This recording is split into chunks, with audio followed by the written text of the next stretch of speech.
Бих се радвал да работим по-отдавна, но започнахме работа и се запознахме 2022 година на един конкурс с тръжна документация за нашия инвестиционен проект, тогава нов, Рухаус 2. Повечко фирми участваха тогава в тръжната документация. За мен беше изключително важно критерия не толкова цената, колкото отговорността, която фирмата показва по време на офериране към проект.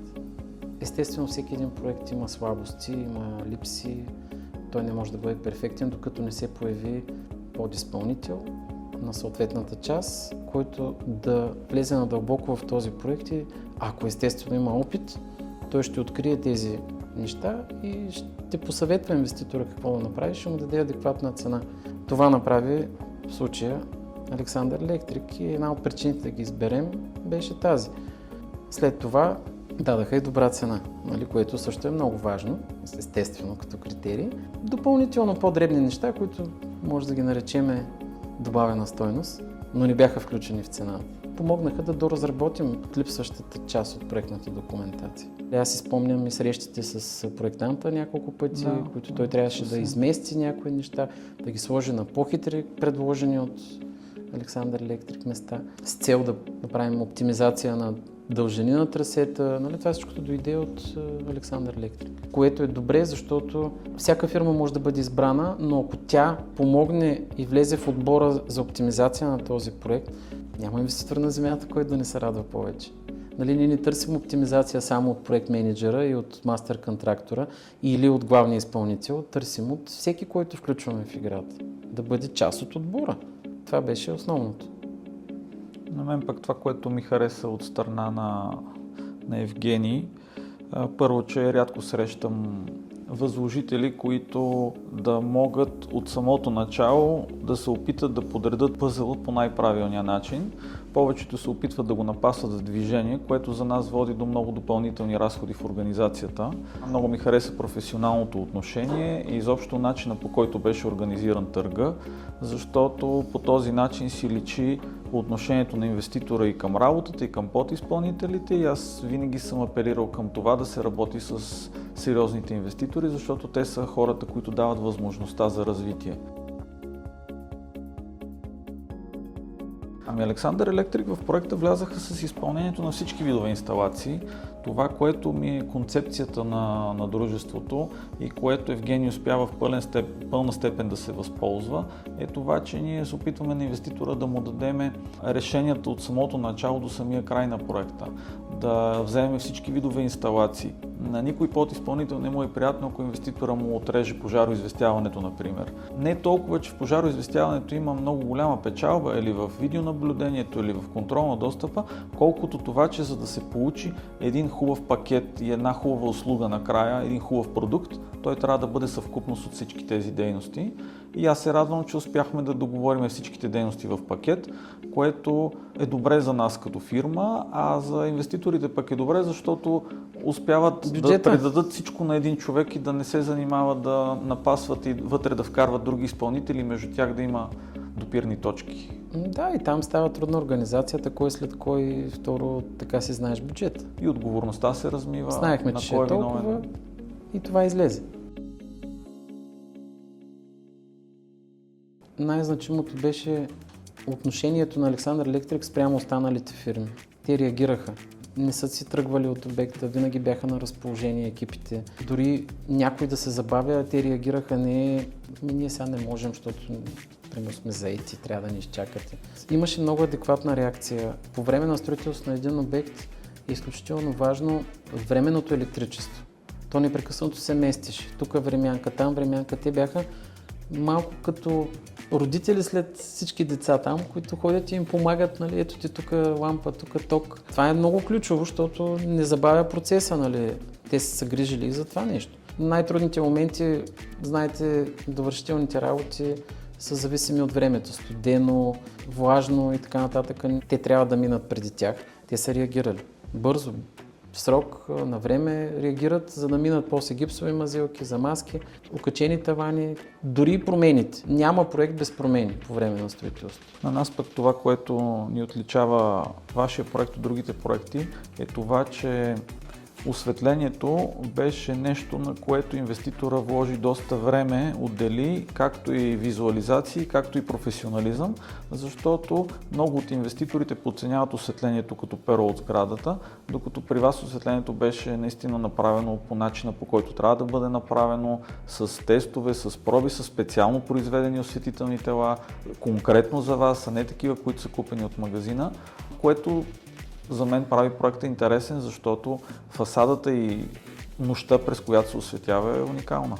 Да, тук мога да добавя, че ние не бяхме решили като и архитекти, като инвеститори, как да се случи монтажа на тия лампи. Благодарение на Александър Електрик с предложени от тях решения ги монтираха. Фанаха се, не е тяхна работа, но дадаха и решение на това нещо и направихме лампи. Да, то във всеки един проект това го има като недостатък, защото проектанта рисува едно осветително тяло някъде на фасадата, което трябва да свети. Обаче той не може да предположи светлоусенките, не може да предположи осветеността през различните етапи на денонощието и това става единствено и само с проба на място. И с проба на място, междувременно пък всичко останало, когато се променя фасада или нещо друго, то рефлектира върху монтажа на осветителното тяло. Той няма как да даде детайл човека. Той дава една светлина, която иска да постигне на определено място, но самият детайл на захващането е нещо, което се мисли на място, което се влага инженеринг, там имаше детайли свързани с фасадата, които трябваше много прецизно да се изрязват и стана много хубаво. Не се пропуска светлина от никъде и стана наистина перфектно за мен. Ключовото е, че те предлагат и допълнителни решения. Успешен проект е да са доволни преди всичко тези, които купуват. Говорим за в конкретика този жилищен проект, защото той е проект насочен с това да произведе апартаменти, които да се закупят на определена цена. Ако тези, които купуват, са доволни, за нас проектът е успешен. Ако те продължат да купуват, е още по-добре в същия проект. Продължавайки вече и в бъдещите инвестиционни проекти, това е всъщност отговор. Ние се стремим да отговорим на всички желания. Не само те да закупят и да приключим сделката, а и по-нататък. И за това нещо пък разчитаме на партньорите, с които работим, защото те също откликват заради нас. Те не познават крайния клиент. За нас пък успешен проект е, когато Евгений ни извънне отново за следващия си обект. Това означава, че предишният е бил успешен.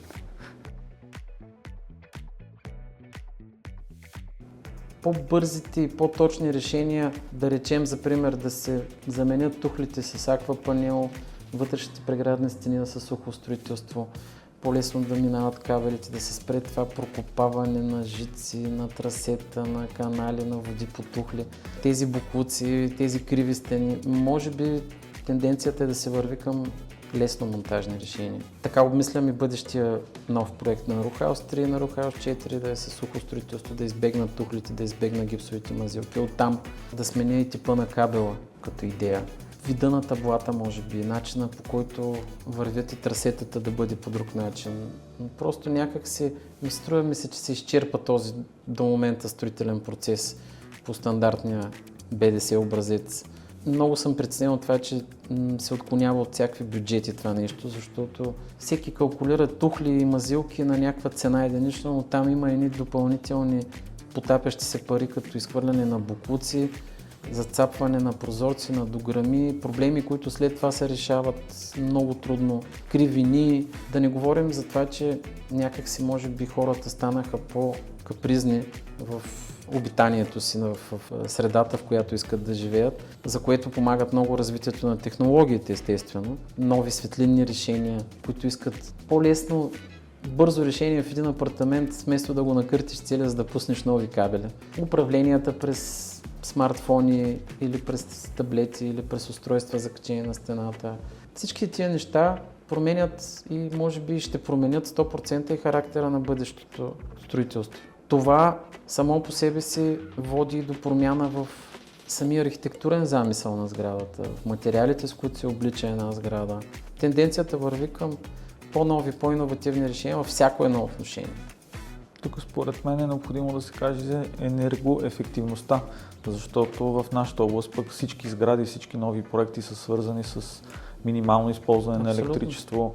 Едновременно с това пък все повече и повече стават уредите, които са на електричество. Самобръсначката ти е на електричество, четката за зъби ти е на батерия, а пък използването на ток трябва да бъде намалено, което е в малко в дисбаланс. И от тази гледна точка, според мен, поне новите проекти ще бъдат свързани с производство на електроенергия, с залагане на фотоволтаици на покривите или поне възможността за това, за да могат хората, като влязат да живеят, да могат да се възползват, защото това ще бъдат неща, които в бъдещето ще се използват все повече и повече. Да, и както и това, което споменах, ако сложиме и залагаме по-интелигентни кабели, по-лесно е да управляваме тези консуматори и от разстояние, примерно забравени електроуреди, забравени да светят лампи по стаите, изключването им от разстояние. Да. Това също ще помага за това нещо. Да.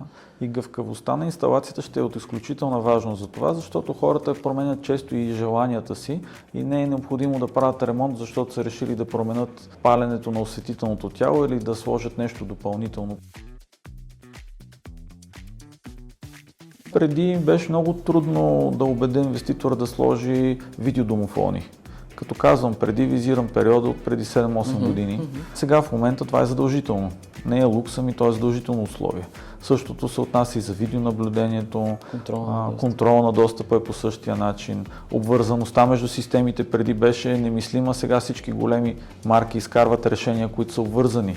С други думи, като вземеш едно решение, искаш това да може да управлява всичко, а не да взимаш отделни компоненти и да се опитваш да ги управляваш по-отделно, ами заедно.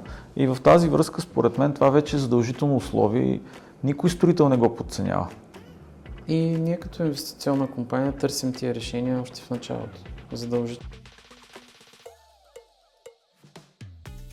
Ако трябва да се изкажа като архитект, по-комфортните пространства, повече озеленяване, по-вдъхновяващи фасади, по-добри енергоефективни решения, да престанем да мислим за това дали ни е студено или ни е топло и естествено интелигентни системи за това управление.